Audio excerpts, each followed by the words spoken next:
Olá, quero saudar a você com as palavras transmitidas a nós através do apóstolo Paulo em sua segunda carta aos Coríntios, capítulo 12, versículo 9, onde lemos: O Senhor disse a Paulo: A minha graça te basta, porque o poder se aperfeiçoa na fraqueza. A minha graça te basta, porque o poder se manifesta, se aperfeiçoa na fraqueza. Convido você a observar os símbolos que estão sobre o altar. Foi à luz das velas que Martim Lutero, lendo a Bíblia, descobriu que Deus aceita a pessoa assim como ela é, limitada, frágil, pecadora. Lendo a Bíblia, Lutero descobriu a maior manifestação do amor de Deus na cruz de Jesus Cristo. E descobriu que a morte de Jesus nos livra de todos os pecados. Descobriu que a cruz reflete a graça infinita, imerecida e o amor sem medida de Deus por toda a sua criação. A cruz representa perdão, salvação e promessa de ressurreição. Isso aconteceu há 503 anos, no dia 31 de outubro de 1517, quando Martim Lutero fixou na porta da igreja do castelo de Wittenberg, na Alemanha, as 95 teses que deram início ao movimento da Reforma. O movimento da Reforma não foi importante somente para a igreja, mas impulsionou profundas transformações na área da educação, na questão da participação de mulheres em cargos de liderança na igreja, na separação entre Estado e igreja e na compreensão do mundo. O avanço científico que experimentamos hoje se deve muito ao movimento da Reforma. E por entender que esse movimento foi desencadeado pelo Espírito Santo, a cor litúrgica hoje é o vermelho, a cor do sangue, a cor da vida, do fogo, da força do Espírito de Deus. E é em nome de Deus, que criou o mundo de forma perfeita, sem males e sem pecado, que por meio de Cristo veio para nos resgatar do pecado e do mal, e que através do Espírito Santo nos acompanha todos os dias que celebramos este culto. Amém. E convido para cantarmos.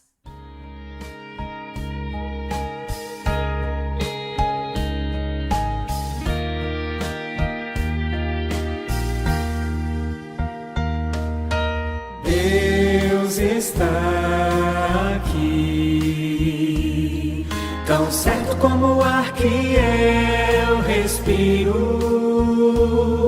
tão certo como a manhã que se levanta, tão certo como eu te falo e podes me ouvir.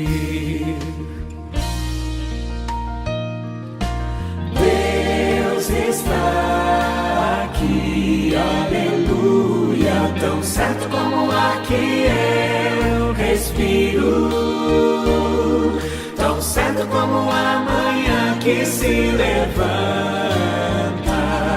tão certo como eu te falo e podes me ouvir.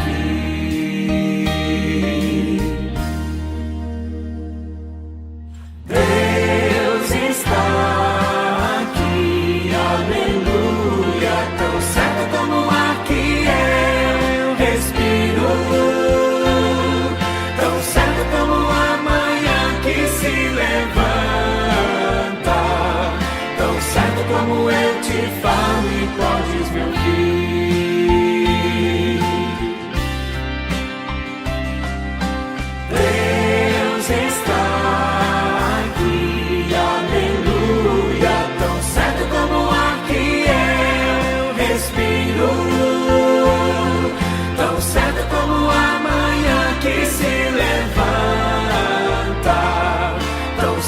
como eu te falo e podes me ouvir. Tão certo como eu te falo e podes me ouvir.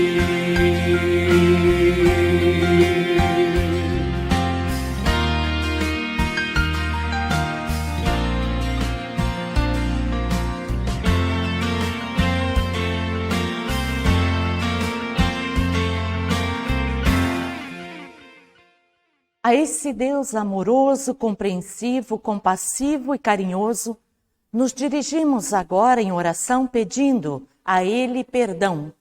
Perdão por duvidarmos do seu amor, por não o percebermos entre nós e junto a nós, por não vivermos como pessoas libertas de todo o poder que escraviza e aprisiona. Peçamos perdão por nos negarmos a estender a mão à pessoa que necessita, cantando. Chegamos hoje perante ti, ó Deus, como que somos e como estamos. Chegamos hoje perante ti, ó Deus, como que somos e como estamos. Perdão pedimos porque faltamos e tua vontade não praticamos. E o inferno e a que sofre abandonamos.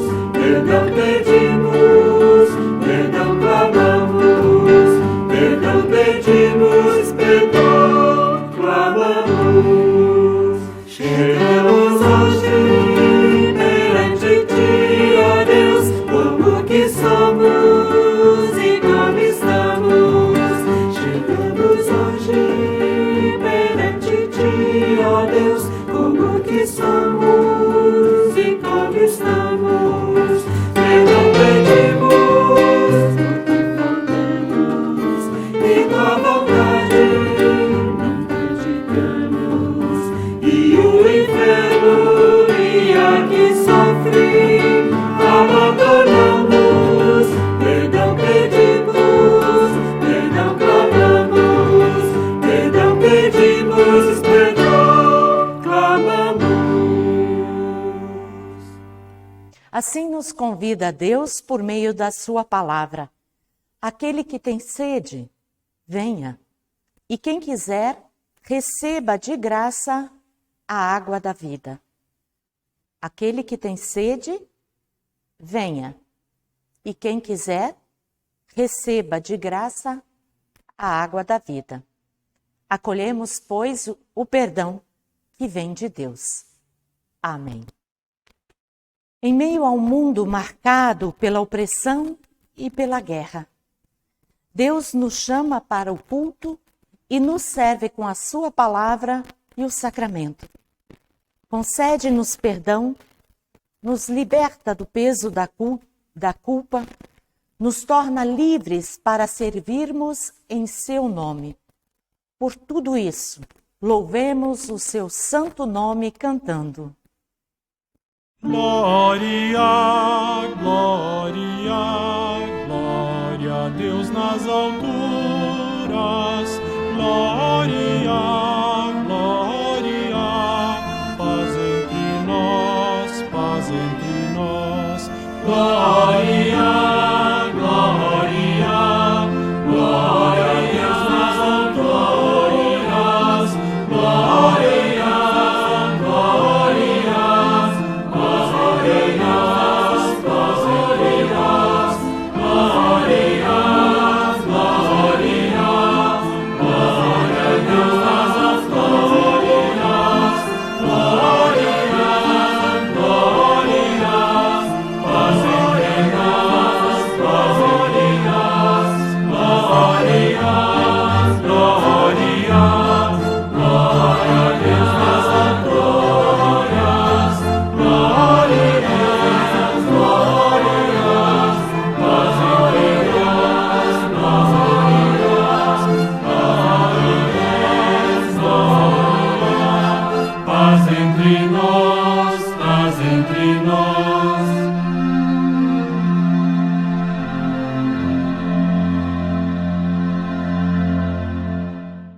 Oremos.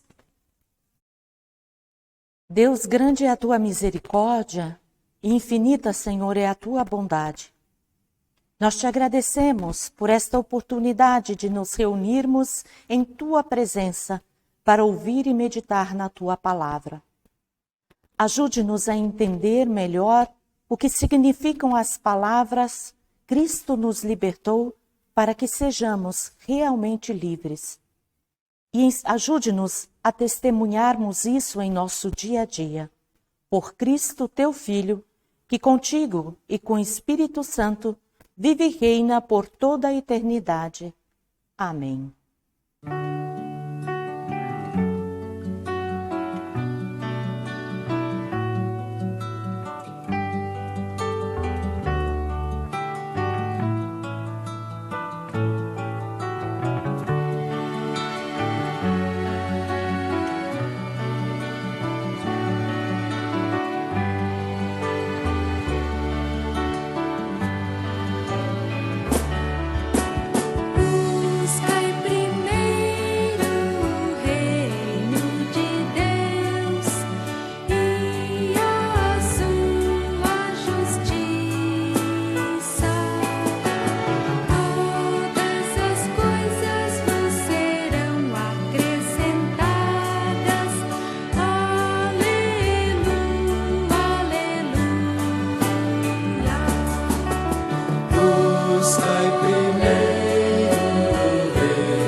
Ouçamos a primeira leitura prevista para este dia da Reforma, que encontramos em Gálatas, capítulo 5, versículos 1 até 11.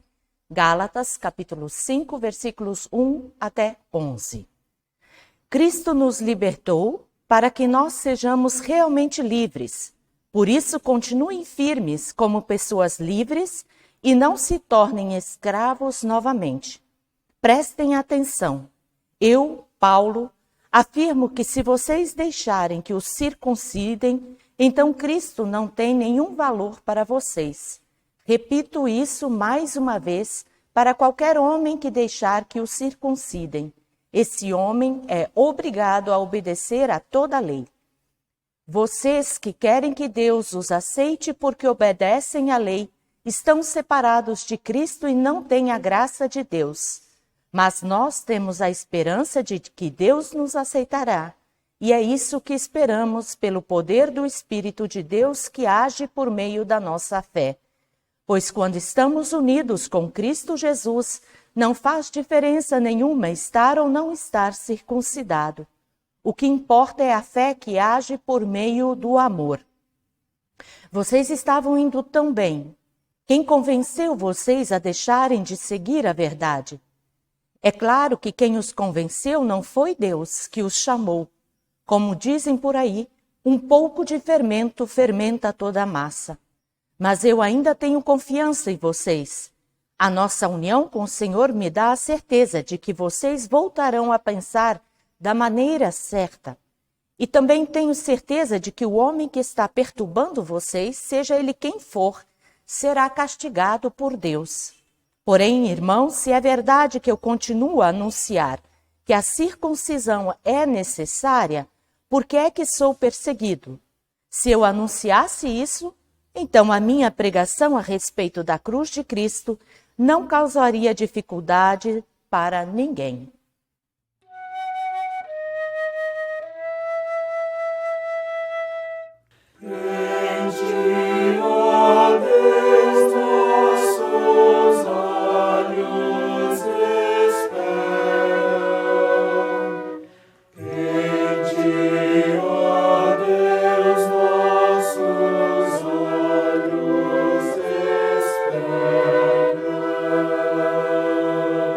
Aclamemos o Evangelho cantando Aleluia.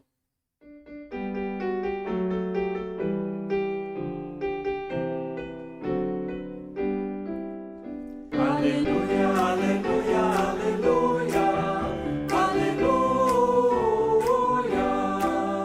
aleluia, aleluia, aleluia, aleluia.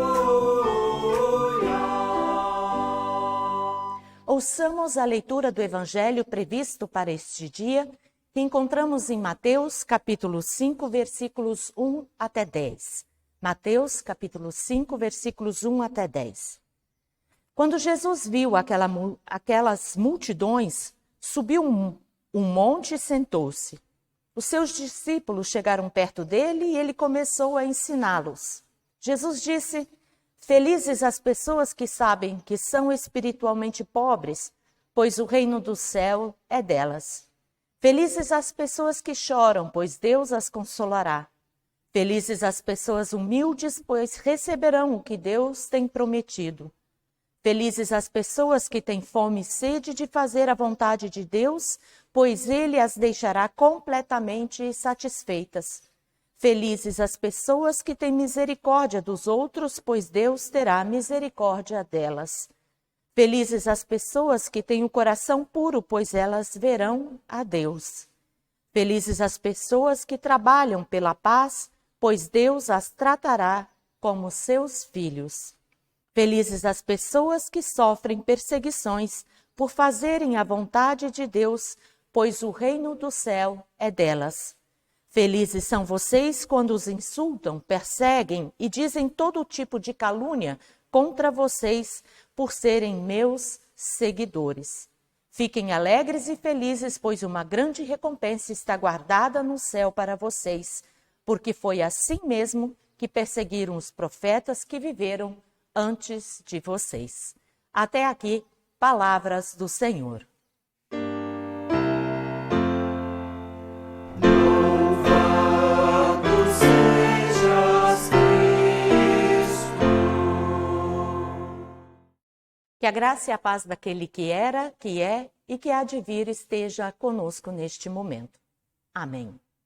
Queridas irmãs, queridos irmãos em Cristo, eu convido vocês a observarem esse quadro que está sendo projetado, quadro pintado por Lucas Cranach, que se chama Gesetz oder Gnade. Cranach era um artista luterano que viveu na mesma época de Lutero. E nesse quadro que vocês veem, Cranach retrata duas realidades. De um lado da tela, vemos sacerdotes segurando e apontando para um livro com leis e dois diabinhos espetando uma pessoa, levando-a para o inferno. Lá no fundo, vemos Jesus sentado sobre uma nuvem e o paraíso abaixo dele. No lado oposto, vemos um apóstolo apontando para Jesus crucificado, mas que ressuscitou. Cranach pintou nesse quadro, a discussão central da carta de Paulo aos Gálatas, que gira em torno da pergunta: como se alcança a salvação? Pela lei ou pela fé em Jesus Cristo? O que salva? A lei ou Jesus Cristo? O livro de Gálatas foi muito importante para Lutero. E foi lendo esse livro, junto com a carta aos Romanos, que Lutero desenvolveu toda a sua teoria para contestar a venda de indulgências e também a teologia pregada e praticada pela igreja na sua época. O que eram as indulgências e que teologia era essa? As indulgências eram um documento vendido pela igreja, assinado pelo Papa Leão X, que garantia o perdão dos pecados a quem o comprasse. Esse documento podia ser adquirido tanto para a pessoa que o comprava, ainda em vida, quanto para alguém que já havia falecido. Na época de Lutero, a igreja pregava a necessidade de se fazer boas obras para alcançar a salvação. E que boas obras eram essas? A compra de indulgências era uma delas, adoração às relíquias sagradas, procissões, jejuns, autoflagelo e assim por diante. Para piorar a situação do povo, tudo era visto como pecado e tudo o que acontecia, doenças, safras ruins, catástrofes naturais, problemas financeiros, era visto como castigo de Deus. A maior preocupação das pessoas naquela época era fazer o possível e o impossível para não desagradar a Deus e dessa forma não sofrer o castigo.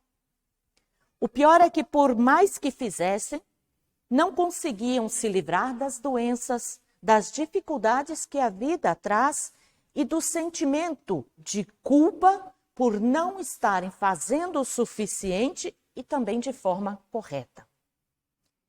Na carta aos Gálatas, Lutero descobre que a igreja da sua época estava cometendo os mesmos erros que algumas pessoas cometeram na época do apóstolo Paulo. As primeiras comunidades cristãs eram formadas, em sua maioria, por dois diferentes grupos. Um dos grupos era formado por pessoas que vinham do judaísmo, pessoas que desde pequenas haviam aprendido que para serem salvas, para agradarem a Deus, precisavam observar e cumprir rigorosamente todas as 613 leis de Moisés que constavam na Torá, na Bíblia dos judeus. Eu falei sobre essas leis no culto passado. Para esse grupo que vinha do judaísmo, apesar de Jesus Cristo, eles diziam que havia necessidade de observar essas leis para se alcançar a salvação. E se por um acaso alguém não cumprisse rigorosamente o que a lei descrevia, então tinha que ir ao templo oferecer um sacrifício.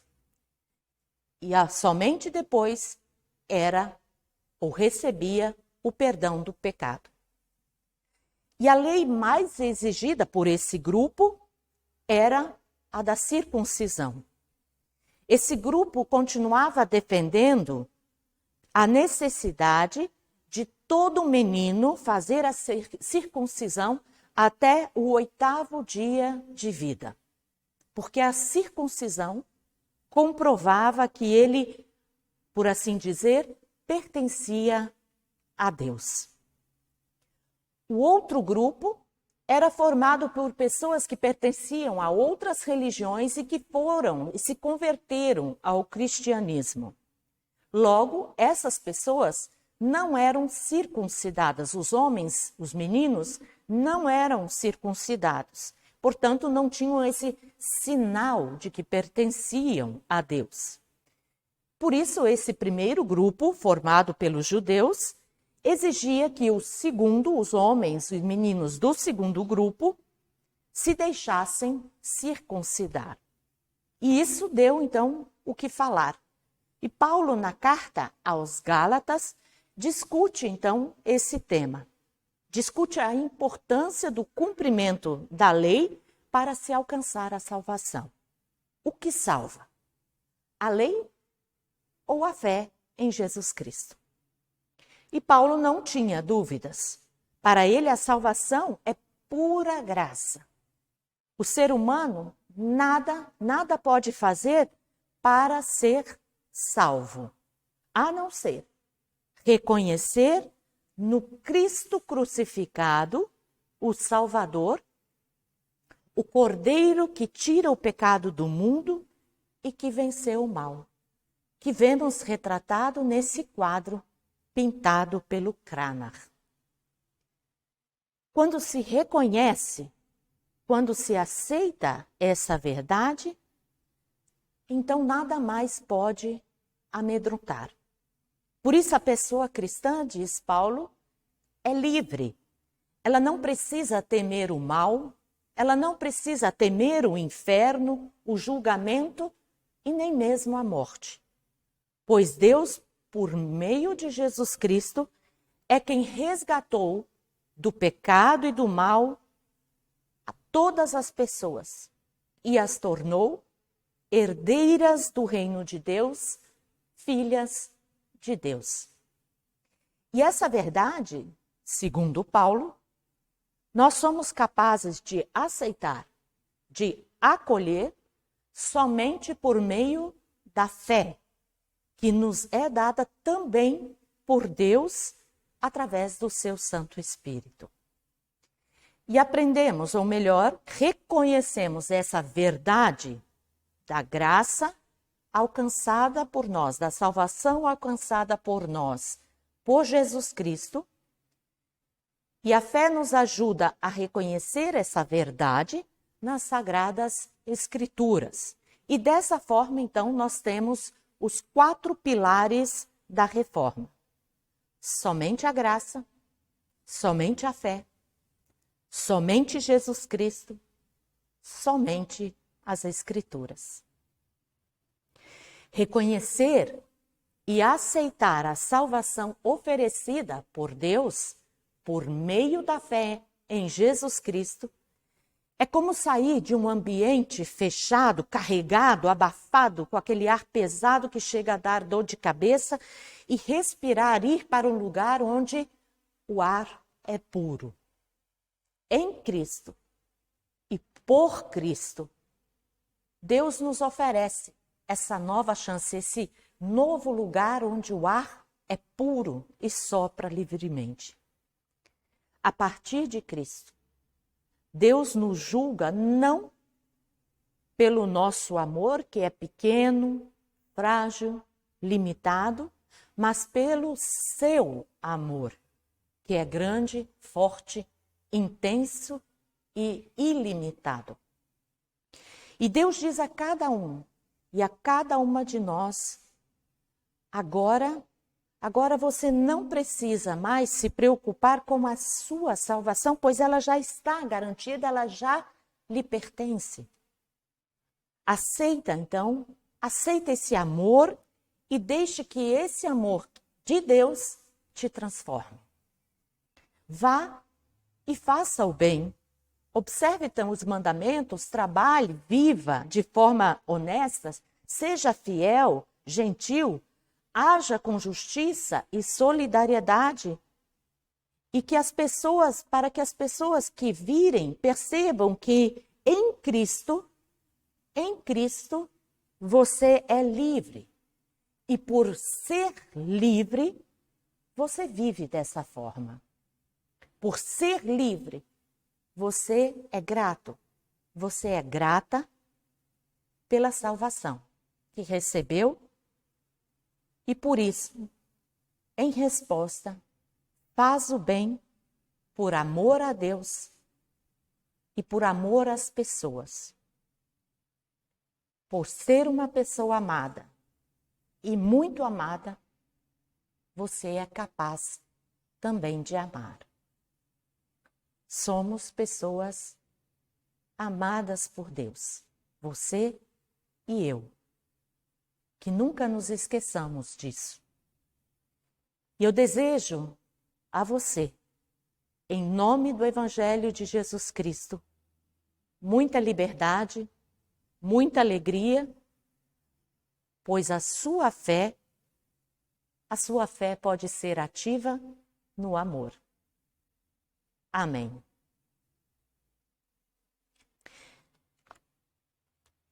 E na certeza do amor e da presença de Deus entre nós, confessemos a nossa fé com as palavras do hino de confissão escrito por Martim Lutero.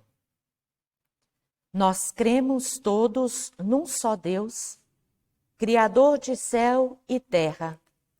Nós todos somos filhos seus, nele todo o amor se encerra. Quer unir-nos com carinho, alma e corpo preservar-nos. Tira o mal que há no caminho, perdição não há de alcançar-nos. Protege-nos com seu amor, tudo está nas mãos do Senhor. Nós cremos todos em Jesus, Filho seu, Deus glorioso, eterno, como o Pai na luz, Deus igual e poderoso. Foi nascido de Maria, pelo Espírito gerado. Trouxe a nova alegria em favor do ser humano condenado. Na cruz foi morto, mas por Deus ressurgiu e retornou aos céus. Nós cremos todos com fervor em o Espírito Divino, com Deus e com Jesus Senhor, o adoramos em nosso hino. Guarda toda a cristandade e a conserva sempre unida, perdoando a iniquidade e nos concede a eterna vida. Após a luta, o Senhor há de nos levar ao seu fulgor. Amém.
Querendo este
Deus de bondade e misericórdia, graças te damos pela liberdade com a qual nos presenteaste através da morte e ressurreição de Jesus Cristo. Que como pessoas libertas e justificadas pela tua graça, possamos viver segundo a orientação de tua palavra e dar testemunho diário da nossa fé na família, na comunidade e no mundo em que vivemos. Por tua bondade e por teu amor, entregamos a ti e intercedemos pelas pessoas enfermas, estejam elas em casa ou em hospitais. Pedimos-te que cures suas enfermidades e lhes fortaleças em sua fé. Igualmente pedimos pelas pessoas e famílias enlutadas, para que encontrem em ti o consolo que necessitam diante da dor do luto deixado por seus entes queridos. Oramos por nós, pedindo a tua bênção. Acompanha-nos em nossos afazeres e em cada dia dessa nova semana que iniciamos. Que em casa, no trabalho, na comunidade, transformemos em ações o amor incondicional que recebemos de ti, ajudando assim a tornar nosso mundo um lugar melhor para se viver. Por Jesus Cristo, que nos ensinou a orar. Pai nosso, que estás nos céus, santificado seja o teu nome. Venha o teu reino, seja feita a tua vontade, assim na terra como no céu. O pão nosso de cada dia nos dá hoje, e perdoa-nos as nossas dívidas, assim como nós também perdoamos aos nossos devedores. E não nos deixes cair em tentação, mas livra-nos do mal. Pois teu é o reino, o poder e a glória para sempre. Amém. Quero convidar para os próximos cultos presenciais que acontecerão no dia 7 de novembro, às 19 horas, na comunidade de Primavera. Será o culto de ação de graças. Dia 7, às 19 horas, na comunidade de Primavera. E no dia 8, às 9 horas, culto com ação de graças na comunidade de Campo Grande. Dia 8, 9 horas, culto de ação de graças em Campo Grande. Você e toda a sua família são muito bem-vindos, muito bem-vindas. Convido você a estender as mãos para receber a bênção que vem de Deus. Que te abençoe Deus que te criou. Que te abençoe Deus, o Filho que te libertou. Que te abençoe Deus, o Espírito Santo, que sempre te encoraja. E que o Trino Deus guarde a tua saída e a tua entrada, desde agora e para sempre. Em nome do Pai, do Filho e do Espírito Santo. Amém. Desejo a você uma abençoada semana. Fique com Deus, sirva a esse nosso Deus com alegria e até o próximo culto.